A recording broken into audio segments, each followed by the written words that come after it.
Journey into Unknown Worlds, Number 2, Chapter 4, The First Rocket. The year is 1963. The ravages of World War II are forgotten scars buried in the pages of history books. A world united in peace looks forward to years of security and progress. The Earth's first spaceship is poised for an exploratory flight into the cosmic regions. It leaves, and in its wake, a shadow of impending doom falls over the Earth as a terror from beyond space threatens the world. At exactly 3:26 a.m. on the morning of August 2nd, 1964, Sergeant Sumner Hall manned his radar screen in a lonely Arctic outpost. Cheer up, Jennings. It may be cold up here, but it sure is mighty peaceful. Yeah, even the polar bears are bored. Hey, what's happening on the screen? There's a blip crossing it. What? Holy smokes. It's heading in from the third outer perimeter. Start plotting its course, Jennings. Whatever it isn't one of ours. Keep tracking it. I'll notify the defense screen units down the line. 20 seconds later, the strange object passed the grid coordinates of every radar screen in the northern hemisphere and was plotted in the chart rooms of radar intelligence in New Mexico. Recheck course, speed, and estimated time of arrival. Alert all armament in vicinity of probable impact. Looks bad, eh, Colonel? Could it possibly be the return of the experimental rocket ship we sent up last year? No, I don't think so. Penning's rocket was equipped with identification apparatus. He'd have authenticated himself by this time. Reports, sir. Impact is expected within 10 minutes someplace near Los Alamos. All defense units are alerted. Any new instructions, sir? Not yet. Keep me informed of any changes. Take a look at that, Lawrence. The object burst through the Earth's orbit with the speed of light, and now it's slowing down. That means it's guided from inside. We could knock it down like a clay pigeon, sir. No, whatever it is, I'm sure we can handle it without force. Who knows? Perhaps it does have something to do with that first tragic experiment. I hope so. We should know definitely in a few minutes. At 4 a.m., covered by the deadly muzzles of auto ray guns, the mysterious object churned itself into the New Mexico sands.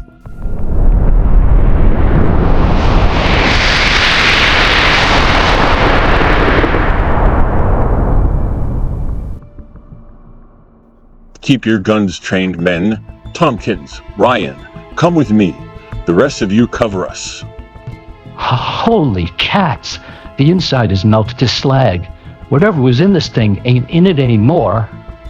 An hour later, the pitiful contents of the mystery ship were dumped on a table in Allied headquarters in Washington. There's no doubt that a human being piloted the ship from its source. He was woefully lacking in safety equipment. That's why he died. Get that cylinder open. It may give us a clue to this whole mystery. I don't like the idea of that Nazi insignia on the ship, however. It certainly is puzzling. From the metal cylinder came the bombshell that froze the hearts of all present. They read it silently, a manuscript born of strife, bloodshed, and heroism. A manuscript that spelled disaster. We dreamed of peace, and now this comes. Can it be possible that war will come from another planet? I can't believe it, and yet I know this diary is authentic. It was Tex Reynolds who flew the ship here. He died in the attempt, but somewhere in the universe, 3 of our people are still alive. The diary's in Penning's writing. Let me read it again. I want to tell you all about this from the beginning. And the beginning started in an air raid shelter somewhere in England in 1944. It was 1 a.m. when the double screech of the siren warned us of another V2 attack on our base. Tex Reynolds and I huddled in the shelter, jawing about things in general, and buzz bombs in particular. Somewhere above us, a buzz bomb screamed itself hoarse and tore into the earth with a sickening vibration. It's the same old story, Tex. Corner rat and he fights twice as hard. Adolf is lit, Tex. The more bombs he sends over, the clearer it is that the end's in sight. I can sure do without them buzz bombs, whether the end's in sight or not. Yow, that was close. Funny thing about evil men, Tex. They use science to get the jump on decent people. Now, take those V2s and jet ships. Hitler's using both against us, but we haven't got the whisper of those gadgets yet. They sure ain't gonna do him any good. He got the jump on us in that department, but he's still losing the war. The all clear sounded and we left the bomb shelter. Rockets for war. Mark my words, Tex. This rumpus will soon be over, and we'll see peacetime rockets zooming into space, exploring the universe. I want to live to that day, Tex. Well, if you can sweat out the next 5 minutes, you'll live, but I can't guarantee that there's stuff about space rockets. That day came sooner than even I expected. In 1963, I finished an advanced course in guided rockets and got the surprise of my life just 10 minutes after I got my commission. Big deal, Joe. The top brass wants you at headquarters. Something hot must be cooking. Must be that 10-day leave I put in for last month. No doubt you've heard rumors about Operation Cosmic, Major Penning. Well, we've selected you from all the outstanding air officers in the combined services to pilot the world's first space rocket into the outer atmosphere. Of course, you're entitled to refuse, you know. Who, me? Oh, no, sir. I mean, yes, sir. Of course. Thank you, sir. The rest came fast and furious. Briefings, weeks of extra study in astronomy until my head buzzed with facts, figures, theories, and cosmic worlds, and eventually, days of final preparation. There she is, Major. Your round-trip ticket to space. We've selected Captain Tex Reynolds for your co-pilot, and several top-flight scientists will go along as passengers. But how about our destination, sir? Where are we going? Destination? The moon, sir. Non-stop. The moon? Holy smokes. Then that means that Factor X in all my practice flights in the trainer was the moon. And I never guessed. The rest is history. The world waited and watched as we got ready. There were last-minute changes, additions, etc. And then we were ready to take off. Departure time, 21:30 hours, Major. Check all equipment first and contact us as soon as you penetrate the outer perimeter. We'll track you on the radar screens until you're out of range. Good luck. Thank you, sir. For Pete's sake, I know you guys. You were in my guided rocket classes under different names. Sure, Joe. The project was top secret. They didn't want anyone in the classes to know who was connected with Operation Cosmic. At exactly 21:30, the powerful Hydrotron engines sent us hurtling into space, while a mighty surge of reverse gravity kept us from crumbling to pieces. Close the speed shields, Tex. The temperature's falling. Right. We're doing 1500 mph now. After we leave the Earth's orbit, we'll have to measure our speed in terms of the spectrum.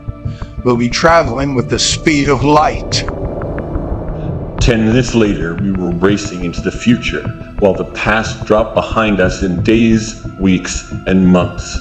We were in a strange world of flashing comets, luminescent bodies, and frigid temperatures which could crystallize steel. For 2 more weeks, the dazzling speed continued, as strange worlds cloaked in mystery loomed up and fell behind us. It was on April 17th, at 12:14 hours, that we passed within the moon's atmosphere. Fill the suspension tanks, Tex. We'll be landing in a few minutes. All full, Joe. But Doc Macy says our communications are haywire. We can't send or receive. We're strictly on our own now. A slight grinding jar, and we were on the moon, the Earth's first visitors to that planet. Congratulations are in order. We made it, men. Hey, where's the brass band? A fine welcome this is. We can't wait to go to work and start gathering information. Do you mind if we make a preliminary excursion, Joe? Not at all, Doc. Tex can go with you if he wants to. I'll hang around and see if I can repair the radio system. They'll be worried back home. Don't be gone more than an hour. I worked on the sets for an hour without success, then gave up. The men hadn't returned, and I began to worry about them. This is dangerous terrain. They may have fallen into a crevasse. I'd better take a look around. An hour later, I climbed the crest of a jagged peak and found myself staring in horror into the valley below. What? Good grief. Human beings, shackled together like slaves. I wonder if Tex and the others... Hey, turn around. What's going on here? Stein, what are you gaping at? Move, you pig, move! A Nazi stormtrooper? Am I seeing things? This is like a nightmare, but I can't just stand here and watch that SS gorilla beat the poor guy to death. I'll find out if this is a bad dream or reality with my fists. Ah, you're real enough, mister. How'd you get up here on the moon? Ach, mein Gott! Was machst? Constant. Talk, Doomkoffer, talk. What gives up here? Are you the common Earth variety of Nazi, or is there another breed of such scum on the moon?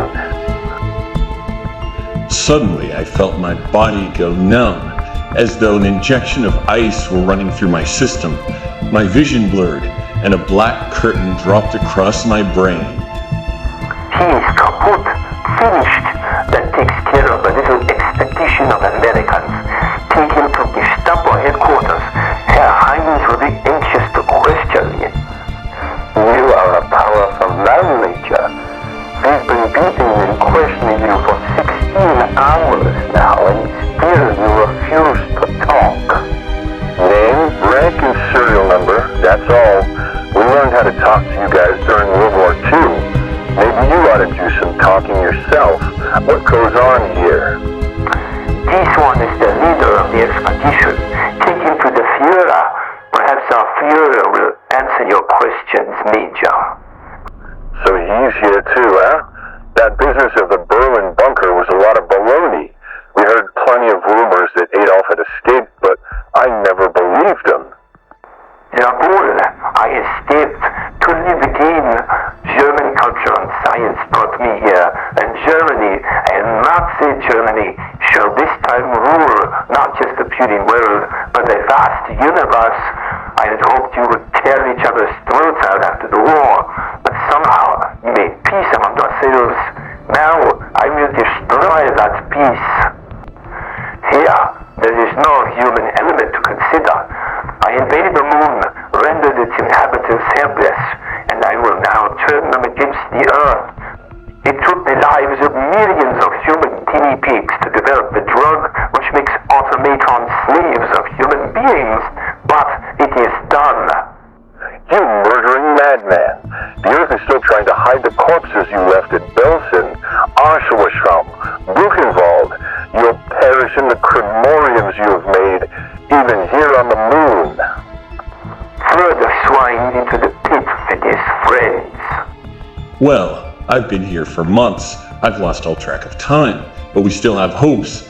Doc Macy and Rowan are working on a serum which will bring the slaves back to normalcy. It's worked on 6 of them so far, and we're beginning to mass produce this stuff in our cells. We'll have enough to neutralize the entire population and bring them around to our side. We're also preparing for our own escape. We can't all go, for the Nazis have destroyed our spaceship. However, Tex Reynolds has secretly stolen a Nazi mini-rocket. I don't know the date, but the Nazis are getting ready for something big. Their fleets of spaceships are maneuvering in the skies. Looks like they're getting ready for D-Day. You'll have to make the break tonight, Tex. I'm ready, Joe. this manuscript to Earth safely. We're counting on you, lad. Get going. Give me the medical journal, too. You've got 85% of the natives on our side, thanks to the doc's new serum, so you'll make out all right. Goodbye, men. Well, men, this is it. For all we know, Hitler's ships are already on the way here. Contact United Allies rocket installations and prepare every available rocket for immediate attack. I'll get every defense agency mobilized for action. We stopped Hitler once. We can do it again, this time for good. Meanwhile, a full-scale revolt bursts like a festering wound on the moon. Don't! The day has come! The people attack the Nazi invaders! Come and see, friends! Fires burn! Sabotage is everywhere! The people have chased the invaders into Lunar City! He wasn't kidding. They've got them on the run. Look, the Nazis are trying to get their ships off the ground for a last-ditch attack. History repeats itself. They're barricaded in Lunar City, and they'll die there. Look, they're ours. They're ours. Tex made it. Those are our boys. Thank goodness. This time there'll be no question of Hitler's death. The fears are laid to rest and the world is at peace. Another world has joined the Earth, nations in bonds of peace, while spaceships probe and explore the universe, seeking, searching, finding for posterity and progress new friends, new allies. The end.